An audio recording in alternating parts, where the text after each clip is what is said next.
இசைமதி வலையிலேயே பார்த்து கொண்டிருக்கிற அனைத்து உறவுகளுக்கும் வணக்கம். நான் உங்கள் இசைமதி வாணன். இந்த காணொலியில் நம்ம எதை பத்தி பேச இருக்கோம் அப்படின்னு பாத்தீங்கன்னா, நேற்றைய தினம் திருநெல்வேலி தென்காசி மாவட்டத்துல தொடங்கப்பட்ட புதிய தனியார் மதுபான கடையில மதுபான கடை மூடணும்னு சொல்லி நாம் தமிழர் கட்சி போராட்டம் அறிவிச்சிருந்தது.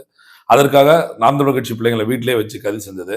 அந்த தனியார் மதுபான கடை திறப்பிற்காக நாம் தமிழர் கட்சி திறக்க கூடாது அப்படிங்கிறதுக்காக என்னென்ன மாதிரியான முன்னெடுப்புகளை முன்னெடுத்திருந்தாங்க, எப்படி இந்த கடை திறப்பு நடந்தது, ஏன் இந்த போராட்டம் நடந்தது அப்படிங்கிறத பத்தி இந்த காணொலியில விவரமா பார்க்கலாம். வாங்க காணொலிக்குள்ள போகலாம். அரசியல நம்ம தலையிடணும், இல்ல அரசியல் நம்ம வாழ்க்கையில தலையிடும்.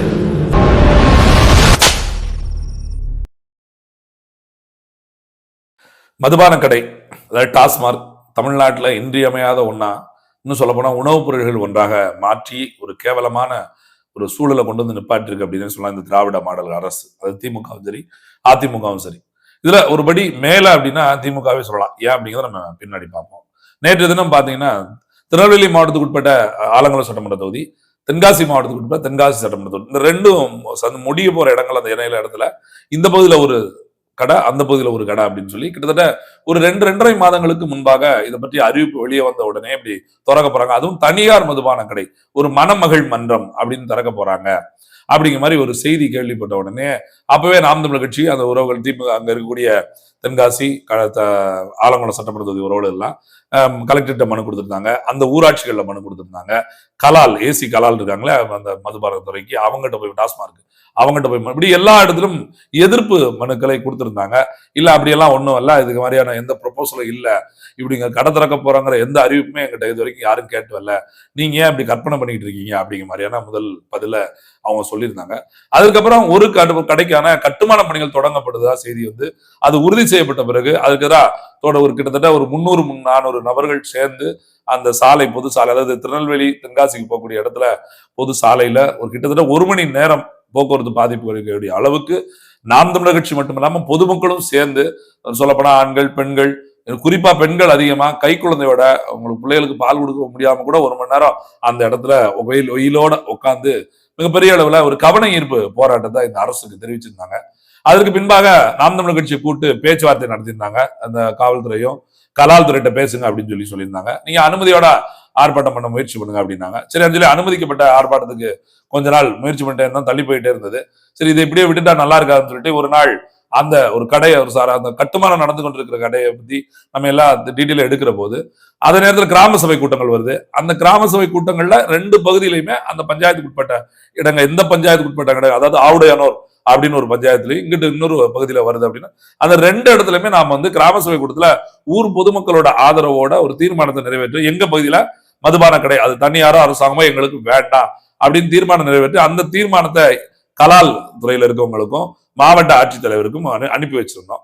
சரி, அதன் அடிப்படையில அடுத்து என்ன பண்ணலாம் அப்படின்னு நினைச்சிட்டு இருக்கும்போது நீதிமன்றத்துக்கு போக வேண்டியிருக்கும் அப்படின்னு சொல்லுகிற போதே கட்டுமான பணிகள் வேகமா நடந்துகிட்டு இருந்துச்சு. சரி, அதுக்கான அந்த ஆதாரங்களை என்ன வச்சிருக்காங்க அப்படின்னு பார்த்தா, அந்த கட்டுமான பணிகள் நடக்கிற இடத்துல வந்து பாத்தீங்கன்னா பேரூராட்சியில அனுமதியை வாங்கல அப்படிங்கிற தகவல் அப்பதான் அந்த பாவூர் சத்திரத்து பக்கத்துல இருக்கக்கூடிய இடத்துல அனுமதியை வாங்கலன்னு தெரிஞ்ச உடனே அதை பற்றி எல்லாம் விசாரிச்சு பார்த்தா அது உண்மை அப்படின்னு தெரிஞ்சுன்னா அந்த முற்றுகிடுகிற போராட்டத்தை அறிவிச்சு அன்னைக்கு ஒரு 200க்கும் மேற்பட்ட ஆட்கள் கலந்துக்கிட்டாங்க.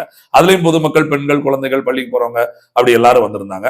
அந்த நேரத்துல கூட நம்மகிட்ட கூட நேரடியா அங்க வந்த காவல் அதிகாரிகள் வாக்கு கொடுக்கிற போது நாங்க சொன்னது ஒன்னே ஒண்ணுதான், நாங்க காவல்துறையை சட்டம் ஒழுங்கை கண்டிச்சு போராட்டம் நடத்தல, இங்க இருக்கக்கூடிய மற்ற துறைகளை கண்டிச்சு போராட்டல, இங்க இருக்கக்கூடிய கலால் அதிகாரி இந்த இடத்துக்கு வரணும். அதாவது இந்த டாஸ்மார்க்க கட்டுறாங்களே, இந்த தனியார் நிறுவனத்தை கட்டுறாங்க இல்லையா, இதுக்கு அனுமதி எப்ப கொடுக்கப்படுச்சு அது தெரிஞ்சுட்டுனா நம்ம போயிடலாம் அப்படின்னு சொல்லுகிற போது கலால் அதிகாரி வழியே இல்லாம கலால் அதிகாரி வர வேண்டிய சூழல் வந்து அவர் இதுக்கு அனுமதியை வாங்கல அப்படின்னு சொல்லி அதுக்கப்புறம் அதை பரிந்துரைச்சு விஓ விட்ட போனா ஈஓ, அவங்க பேரூராட்சியில் இருப்பாங்க, இந்த செயல் அதிகாரி, அவங்களும் அது அனுமதி இல்லைன்னு சொல்லி அதை 3 நாளைக்குள்ள இடிக்கணும்னு சொல்லி உடனே எங்க கண்ணு முன்னாடியே அதுக்கான நோட்டீஸ் ஓட்டிட்டாங்க. சோ வந்திருந்தவங்களுக்கு என்ன ஆகி போச்சுன்னா, சரி கொஞ்சம் திருப்தி, நம்ம போராடினதுக்கு கட்டுமானம் பொய்ங்கிறத கண்டுபிடிச்சிட்டோம், அனுமதி இல்லாம கட்டிட்டாங்க, அப்ப இடிச்சிருவாங்க அப்படின்னு நினைச்சிட்டு இருந்தா 2 நாளைக்குள்ளே அதுக்கான அனுமதிக்கான வேலையை பார்த்து அதை அனுமதியை கொடுக்குறாங்க. நீங்க யோசிச்சு பாருங்க, இன்னைக்கு தென்காசி மாவட்டத்துல கலெக்டர் ஆபீஸ் கிட்டத்தட்ட 100 கோடின்னு சொல்றாங்க. அவ்வளவு மதிப்புல செலவழிச்சு கட்டப்பட்ட கலெக்டர் ஆபீஸ் இன்னைக்கு வரைக்கும் திறக்கப்படாமலே இருக்கு. என்னன்னு பார்த்தா சுற்றுச்சூழல் அனுமதி வாங்க முடியல. அரசு கட்டணம் தான், அதுக்கே சுற்றுச்சூழல் அனுமதி வாங்க முடியாம இன்னை வரைக்கும் திறக்காம 2 ஆண்டுக்கு மேல வச்சுக்கிட்டே இருக்காங்க. ஆனா ஒரு தனியார் மதுபான விடுதி திறக்க போறா, ஒரு மணமகள் மன்றம் திறக்க போறா, அதுக்கு 2 நாளைக்குள்ள எல்லா அனுமதியும் கொடுத்து அது அனுமதியோட தான் அந்த கட்டடம் திறக்கப்படுது அப்படின்னு நமக்கு சொல்றோம். இது எப்ப நமக்கு தெரிய வருதுன்னு பார்த்தா, ஏன் இடிக்கலன்னு நம்ம தொடர்ச்சியா மனு கொடுக்கிற போது வாயை திறக்க மறுக்கிறாங்க, யாருமே நம்மகிட்ட பேச மறுக்கிறாங்க. அப்ப ஆர்ப்பாட்டத்துக்கு அனுமதி மறுக்குது காவல்துறை, நேரடியாக மனு கொடுங்க, நீங்க சட்ட போராட்டம் நடத்தணும் அப்படிங்கிறாங்க. சரின்னு சொல்லி நம்ம எல்லாரும் சேர்ந்து கட்சிக்காரங்க எல்லா நண்பர்கள்ட்ட பேசி சரின்னு சொல்லி கட்சி சார்பா ஒரு மனுவை போட்டுடலாம் அப்படின்னு சொல்லிட்டு அங்க இருக்கக்கூடிய ஆலங்குளம் சட்டமன்ற தொகுதி சார்ந்த மருத்துவர் பால்ராஜ் தலைமையில தென்காசி சட்டமன்ற தொகுதி செயலாளர் கூடிய வின்சென்ட் ராஜ், ஆலங்குளம் சட்டமன்ற தொகுதி செயலாளர் கூடிய அண்ணன் தினகரன் அவர்கள், தென்காசி சட்டமன்ற தொகுதியை சார்ந்த ராஜா, செல்வன், இவங்க எல்லாம் கிளம்பி சென்னை உயர்நீதிமன்ற மதுரை கிளையில போய் நின்று அங்க ஒரு வழக்கறிஞரை பிடிச்சு அதுக்கு தேவையான ஆதாரங்களை கொடுத்து அந்த வழக்கறிஞர் செலவு தொகையும் அவங்க கேட்டதை கொடுத்து இந்த ரெண்டுக்குமே தடை வாங்கணும் அப்படின்னு சொல்லி ஒரு வழக்கு போட்டு இது பண்ணும்போது அது ஒரு வாரம் 10 நாளைக்குள்ள நமக்கு ஒரு தீர்ப்பு என்னவா வருதுன்னா, இது வரைக்கும் அரசாங்கத்துல இருந்து என்ன முயற்சி பண்றாங்க அவங்க கூட 2 கடை, இவங்க சொல்ற 2 கடையுமே இன்னும் அப்படி ஒரு ப்ரொபோசலே இங்க வரல.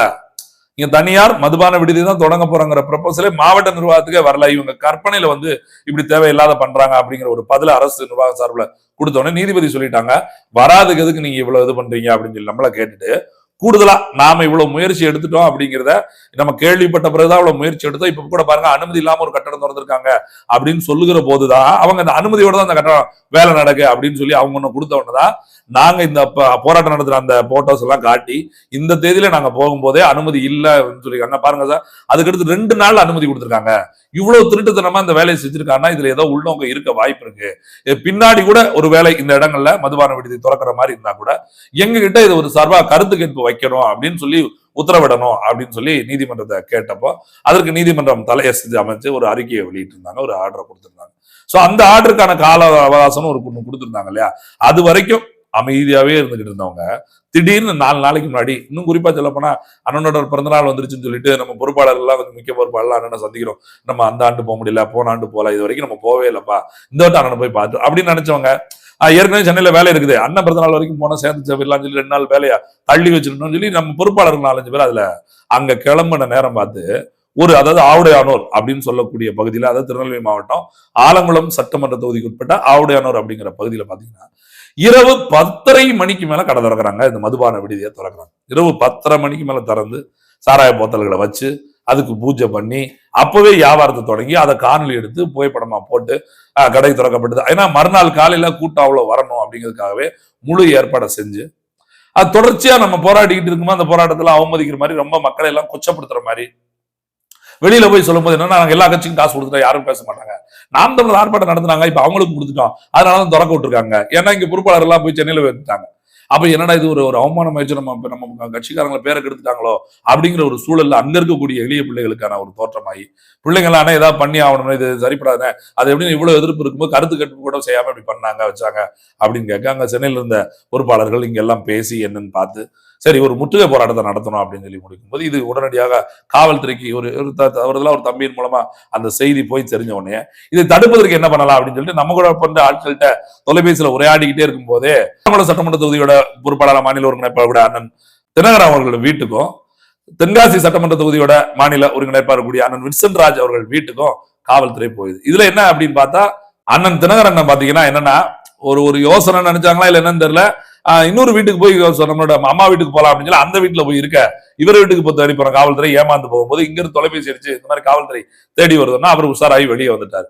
அண்ணன் வின்சென்ட் அண்ணன் குடிச்சிட்டு இருக்கும் போது அங்க வீட்டுக்கு போயிட்டாங்க. ஏன்னா தொலைபேசியில காலையில இருந்து மாறி என்ன பண்ண போறோம் அப்படின்னு பேசல, கொஞ்சம் காலதாமதமாயி அவங்க குளிச்சுட்டு இருக்குள்ள இவங்க போய் ஹவுஸ் அரெஸ்ட், வீட்டு காவல்ல வைக்கிறோம், நீங்க சாராய கடையை உடைக்க போறதா கேள்விப்பட்டோம் அப்படின்னு.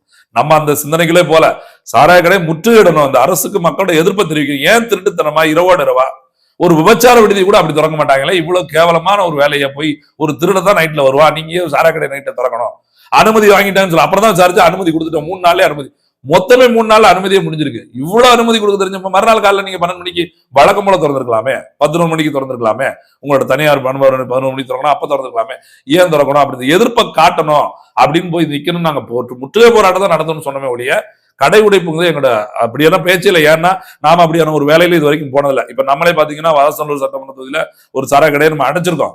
அப்படியான எந்த வேலையும் பார்க்கல, காத்திருப்பு போராட்டம் நடத்தினா அடைச்சினோம், 2 பகுதியில் நம்ம மூடுவதற்கான வாய்ப்பு கிடைச்சு மூடணும்.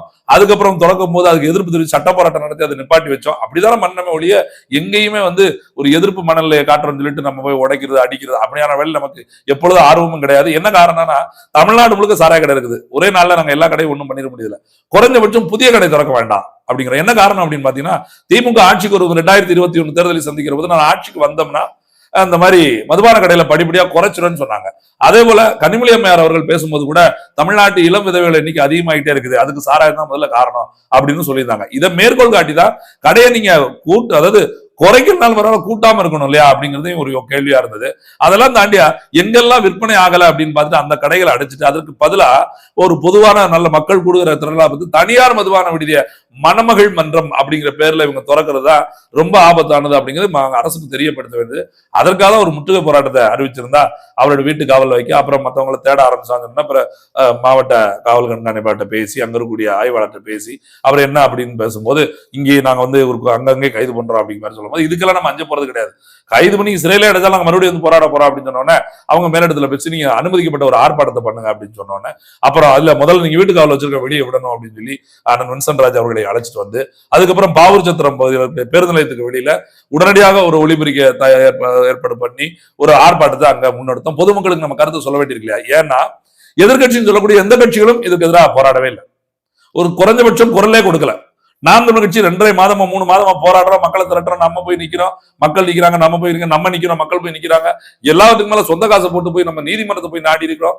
தொடர்ச்சியா வாரம் வாரம் காவல்துறைக்கும் காவல் நிலையத்துக்கும் மாவட்ட ஆட்சியருக்கும் சம்பந்தமா மனு கொடுத்துக்கிட்டே இருக்கோம். ஏதாவது வந்திருக்கா, ப்ரொபோசல் வந்திருக்கான்னு அவங்க பாஷையில கேட்டுக்கிட்டே இருக்கோம். இப்படி எல்லா வேலையும் பார்த்துட்டு இருக்கும்போது கடை திறந்துட்டாங்க, எல்லா கட்சியும் போல நாம் தமிழ் கட்சி அவனும் காசு வாங்கிட்டான் அப்படிங்கிற ஒரு செய்தி அந்த கடைக்காரர் கிளப்பி விடுகிற போது நம்ம அடைக்க முடியலைங்கிற வருத்தத்தை தாண்டி பிள்ளைகளுக்கு ஐயோ என்னடா கையூட்டு பெற்றோர் நம்ம மேலே குற்றம் சாட்டுறாங்க அப்படிங்கிற ஒரு சிக்கல் இருந்ததா, அதை மக்களுக்கு விலக்கி பேச வேண்டிய அவசியமும் இருந்தது. அது தாண்டி நம்ம கொள்கை சாராயம் வேண்டாம், மதுபான கடை வேண்டாம், அதை சொல்லி அந்த ஆர்ப்பாட்டத்துல நம்ம கல்லை ஆதரிக்கிறோம். கல் இருந்தா இந்த சிக்கல் ஏன் வராது?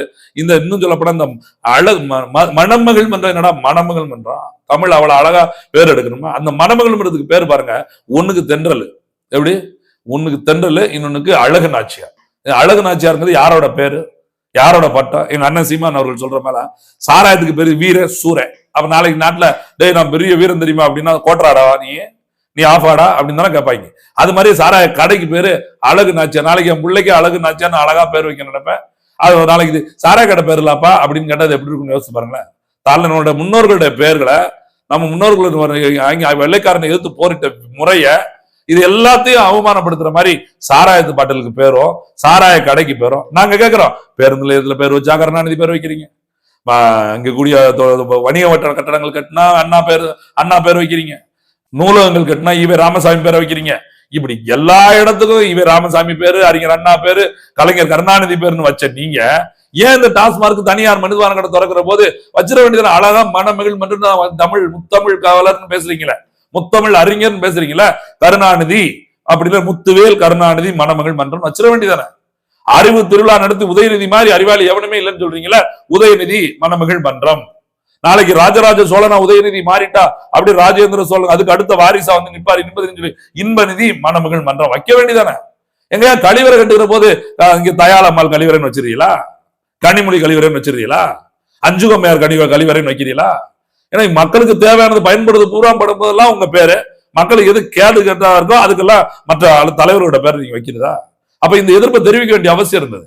அதற்காக அங்க ஒரு ஆர்ப்பாட்டத்தை நடத்தி இப்ப நம்ம அதை பண்ணாமட்டோம்னு வச்சுக்கோங்களேன், இந்த வீட்டு கைதுங்கிறது ஒரு மக்களை நம்ம பிள்ளைகளை ஒரு மிரட்டுற மாதிரியும், அப்ப ஒரு தனியார் மதுமான கடை எந்தவித விதிமுறையும் பின்பற்றாம அவன் ஒரு லஞ்சத்தை கொடுத்து கடையை திறப்பா நாம் முயற்சி வேடிக்கை வந்துட்டு இருக்குமா? எல்லாரும் கேட்கறாங்க, நீங்க என்ன எல்லாரும் கடையும் உடனே நேரத்தில் மூடிடுவீங்களா? ஆட்சியில இருந்தா மூடும், அதான சொல்றேன். ஆட்சிக்கு வந்துட்டா மூடும், ஒரு கையெழுத்து தானே, முதல் கையெழுத்து தான் முடிஞ்சு போச்சுல, எந்த கையெழுத்து போட்டா முடிஞ்சு போகுது, அது வரைக்கும் வேடிக்கை பார்த்துட்டு முடியாது. ஆட்சியில இல்லைங்கிறதுக்காக புதிதாக திறக்கப்பட்ட இன்னும் சொல்லப்பட அந்த பாவூர் சத்திரத்துல பாத்தீங்கன்னா 2 நாளைக்கு முன்னாடி ஒருத்தன் இன்னொருத்தரோட செல்போனை திருடுறான், கைபேசிய. என்னன்னு அவனை தேடி ஓடி பிடிச்சா அவன் குடியாரனா இருக்கான், நல்லா குடிச்சு போதையில் இருக்கான். காவல் நிலையத்துல கொண்டு போய் ஒப்படைக்கிறாங்க. ஒப்படைச்சா போதையில் இருக்கான்னு சொல்லி போனை வாங்கிட்டு அவனை அனுப்பிட்டாங்க. நான் கேட்கிறேன், மதுபானத்தை ஃபுல்லா ஊத்திட்டு இருக்கிறதுனால அவனை விசாரிக்க முடியல, சிறைப்படுத்த முடியல, அவன் மேல எஃப்ஐஆர் போடல. நாளைக்கு இந்த கடையில இந்த ஆவுடையார் கடையில சரக்கு அடிச்சுட்டு அந்த பாவூர் சத்திரத்துக்குள்ள வந்து ஒருத்தன் ஒரு பொண்ணை கைப்பிடிச்சிருக்கான், அவன் சரக்கு அடிச்சிருக்கான், கேஸ் போடாம விட்டுருவீங்களா? கொலை பண்ணிட்டான், அவன் சரக்கு அடிச்சிருக்கான், கேஸ் போடாம விட்டுருவீங்களா? வீட்டுக்குள்ள வந்து கொள்ளையடிச்சிட்டான், அவன் சரக்கு அடிச்சிருக்கான், கேஸ் போடாம விட்டுருவீங்களா? அப்ப நாளை இந்த தவறு நடந்த ஏதோ ஒரு கொலையோ கொள்ளையோ ஒரு பாலியல் வன்புணர்வோ ஒரு சாதிய முதல்ல ஒரு மத முதல்ல நடந்ததுக்கு அப்புறம் நீங்க வந்து வருமுன் காப்பன் ஆயிரம் இருந்தாலும் உங்க அப்பா தானே சொன்னார் ஸ்டாலின், தெரியல ஸ்டாலின் அவர்களுக்கு? இப்ப நீங்களே அப்பாவா இருக்க மாறி நிக்கிறீங்களே, உங்கள் மக்களுக்கு எது நல்லது எது கெட்டது நீங்க புரிஞ்சு செய்ய வேண்டாமா? இல்ல மாவட்ட ஆட்சித்தலைவராக இருக்கக்கூடியவராரு இந்த மண்ணுக்கு மக்களுக்குமான ஒரு அரசியல பேசுகிற கட்சி பிள்ளைய வந்து நிக்கிற போது அவங்களுக்கு முகம் கொடுக்கணுங்கிற கொஞ்சமாவது மனசு, இத்தனை கடையில சம்பாதிக்காதான் சம்பாதிச்சிட போறீங்களா? சாராயத்துல மட்டும் சம்பாதிச்சா என்ன ஆக போகுதுங்கிற கேள்வியை நாங்க கேட்க வேண்டியிருக்கல. எடப்பாடி பழனிசாமி எதிர்கட்சின்னு சொல்றாரு, இன்னை வரைக்கும் ஏதாவது பேசுறாரா பாருங்க? ஏதாவது ஒரு பெரிய ஆர்ப்பாட்டத்தை முன்னெடுக்கிறாரா? ஏன்னா அவங்க கட்சியில இந்த சாராயம் உண்டு, அவங்களுக்கும் கமிஷன் போய் சேரும். ஒரு தனியார் மதுபான கடை திறக்காங்கன்னு வச்சுக்க, அந்த ஆளுகிற கட்சியோட மாவட்ட செயலாளர் இருந்து ஒன்றிய செயலாளர் இருந்து மாவட்ட கவுன்சிலர் இருந்து ஒன்றிய கவுன்சிலர் இருந்து எம்எல்ஏ இருந்து எம்பில இருந்து அமைச்சர்ல இருந்து ஊராட்சி தலைவர்ல இருந்து ஊராட்சி உறுப்பினர்ல இருந்து ஊராட்சி ஒன்றிய கவுன்சிலர்ல இருந்து இப்படி எல்லாருக்கும் பைசா போயிட்டே இருக்குது. இது கலால் அதிகாரிக்கு போது, மாவட்ட நிர்வாகத்துக்கு போது, வருவாய்த்துறைக்கு போது, காவல் எல்லாருக்கும் போது. யார் வாங்கலன்னு அர்த்தம்? எல்லோரும் கடையை திறப்பதுக்கு இவ்வளவு முன்னின்று நிற்கிறதுக்கான அவசியம் என்ன இருக்கு? ஒரு பொதுமக்கள் குடியிருக்கிற இடத்துல பள்ளிக்கு பக்கத்துல இருக்க பள்ளியில இருந்து 100 மீட்டர் சாராய கடை திறக்கிறாங்க, அது அனுமதிக்கப்பட்டதுன்னு சொல்றாங்க. யோசிச்சு பாருங்க. ஏற்கனவே திருநெல்வேலி மாவட்டத்துல 10ஆம் படிக்கிறோம் 9ஆம் படிக்கிறோம் சாராயம் குடிச்சிட்டு கத்தியோட பள்ளிக்கூடத்துக்கு வந்து சண்டை நடக்கிற பார்த்திருக்கோமா இல்லையா செய்தியில? பெண்கள் மற்ற மாநிலங்கள கோயம்புத்தூர் எல்லாம் போய் பாருங்க, மற்ற மாவட்டங்கள்ல 12ஆம் படிக்கிற பிள்ளைய கல்லூரி படிக்கிற பிள்ளைய சாலையில வீழ்த்து கிடக்குது சாராய போதையில, பார்த்திருக்கோமா இல்லையா? இந்த இரணி எல்லாம் இங்க நாகர்கோவில் பேருந்து நிலையத்தை போய் பாருங்க, பெண்களுக்கும் தனியா ஒரு மதுபான விடுதியை திறந்துட்டான்னு சொல்றான் பாரு. இப்படி நாடு மதுபானத்தை நோக்கி சீரழிஞ்சுட்டு இருக்கிறதுல எந்த பகுதியும் சீரழியுமா அப்படிங்கிற ஒரு ஆதங்கத்துல அந்த முற்றுகை போராட்டத்தை நடத்த நினைச்சது. ஆனா அதை தடுத்து நிறுத்துவது போல காவல்துறை கொண்டு வந்து கிட்டத்தட்ட 300க்கும் மேற்பட்ட காவல்துறை கொண்டு வந்து குவிச்சு, திறக்காத கடைக்கு 10 காவல்துறை காவல், திறந்த கடைக்கு 100 காவல்துறை காவல், நம்மளை மறிக்கிறதுக்கு ஒரு 200 பேர் அங்க இங்கேயுமா. இப்ப நான் இங்க சிவேல இருந்து வரணும், தென்காசி வச்சு பிடிச்சிருவோமா, அங்க திருநகர் ஆலங்குளத்துல இருந்து அங்க இருந்து மறிச்சிருவோமா, வின்சென்ட் வீட்டுல தூக்கிட்டோமா, நாகலிங்கத்தை பிடிச்சிருவோமா, ராஜாவை பிடிச்சிருமா, இங்கிட்டு வந்தா மகளிர் பாசல் போறோமா, அக்கா சத்யாக்கா அங்க இருந்து வராங்க, அவங்கள தூக்கிடலாமா, கடையில வந்து எங்க அக்கா பத்மா வராங்க, அவங்கள பிடிச்சிருமா, தென்காசியில அங்க பௌர்ச்சத்துல சுதாக்கா இருக்காங்க, அவங்கள தூக்கிடுவோமா, அந்த இடத்துல நடத்தக்கூடிய இடத்துல கூடிய சந்திரனை பிடிச்சிட முடியுமா, முத்துவ தூக்கிட முடியுமா? இப்படி அந்த கூட்டத்துல யாரெல்லாம் வந்து கலந்துட்டு வாய்ப்பு இருக்கு? கடலூர் தொகுதியில இருந்து வராங்களா, தென்காசியில இருந்து வராங்களா, வாசல் இருந்து வராங்களா, எங்க சங்கரங்கோயில இருந்து வராங்களா, யார் வரா, எத்தனை, இதையெல்லாம் விசாரிக்கிற காவல்துறை இந்த ஒத்த கடையை மூடிட்டு இந்த பிரச்சனையே இல்லை. இவ்வளவு பேரையும் கட்டுப்படுத்தி மக்களை குடியாரனா மாத்துறதுக்கு இல்ல கடை மூடிட்டு சொல்லி இவங்க பேரே நம்ம யாரும் சொல்ல வேண்டாம், உங்களுக்கு யாருன்னே கேட்க வேண்டாம், எல்லாம் வீட்டுக்கு போய் விழுந்துருக்கலாமே. இப்படி தொடர்ச்சியா மண்ணுக்கும் மக்களுக்கும் எதிராக நடக்கிற இந்த அரசை மக்களுக்கு அம்பலப்படுத்தணும், தோலுரிச்சு காட்டணும்னு சொல்லி தான் அந்த போராட்டத்தை ஆர்ப்பாட்டத்தை கண்டிப்பா நடத்தி ஆகணும்னு நினைச்சிருக்கோம். மறுபடியும் சட்ட போராட்டத்துக்காக நீதிமன்றத்தை நாட இருக்கிறோம். மறுபடியும் இந்த மக்கள்கிட்ட விழிப்புணர்வு போராட்டத்தை கொண்டு வருவோம். நாம் தமிழர் கட்சி இதுக்காக மட்டுமல்ல, இந்த மலை தென்காசி மாவட்டத்தில் உங்களுக்கே தெரியும், மலை வளம் கொள்ளையடிக்கப்படுகிறது, விவசாய நிலங்கள் கொள்ளையடிக்கப்படுகிறது, எல்லாத்துக்கும் எதிராக தொடர்ச்சியா போராடி கொண்டிருக்க நாம் தமிழர் கட்சி தான் இந்த மதுபான பொது கடைகள். ஏன்னா இப்போ விட்டுட்டோம்னு வச்சுங்களேன், இன்னும் தென்காசி எனக்கு தெரிஞ்சு விருதுநகர் மாவட்டத்தில் 32 கடைக்கு அனுமதின்னு சொல்றான் தனியார் மதுபான விடுதி. அப்ப இந்த தென்காசி எவ்வளவு கொடுத்திருக்காங்க, திருநெல்வேலி எவ்வளவு கொடுத்திருக்காங்கன்னு தெரியல. ஏற்கனவே 2028 இருந்து அரசு மதுபான கடையை குறைச்சிட்டு எங்க எல்லா இடத்துலையும் தனியார் மதுபான விடுதி திறந்து விடலாம் அப்படிங்கிறாங்க. நீங்க நினைச்சு பாருங்க, நாளைக்கு எல்லாம் என்னவா இருக்கும்? இப்பவே உணவுப் பொருள் மாதிரி ஆயிப்போச்சு. ஒரு பையன் சொல்லாம பாத்தீங்களா, அதெல்லாம் ஒன்னும் பண்ண முடியாது, போனா ஜெயிலு, கிடைச்சா பெயிலு, வந்தா ரயிலு, வசனம் பேசினா பாத்தீங்களா? நாளைக்கு என்ன ஆகும் நிலைமை? நம்ம நிலைமை படிக்கிற பிள்ளைகள் இப்படி பேசுற அளவுக்கு வந்து நாளைக்கு வாத்தியார் மதிப்பானா, பெற்றோர் மதிப்பானா? ஒழுக்கம்னா என்னன்னு தெரியுமா? குடும்பம்னா என்னன்னு தெரியும்? எல்லாம் சீரழிஞ்சு போயிரும் மொத்தமே. அப்ப இதெல்லாம் நாம் தமிழர் கட்சி அப்படி எல்லாம் வேடிக்கை பார்த்த மக்களுக்கு வேலை செய்யணும்னு சொல்லிட்டு இதெல்லாம் வேடிக்கை பார்க்காது. ஆட்சிக்கு வந்தாதான் நாங்க அதை சரி பண்ணுவோம் அப்படின்லாம் நிக்க முடியாது. கண்டிப்பா போராடும், போற கட்டாயம் போராட்டத்தில் முழுசா நின்று இது 3 வரைக்கும் போராடும். மூட முடியலையா போராடிக்கிட்டே இருப்போம். ஆட்சி வர்றப்ப ஒரே கையெழுத்துல எல்லாத்தையும் மொத்தமா நிக்கிற வேலையை தொடங்கும். நன்றி, வணக்கம்.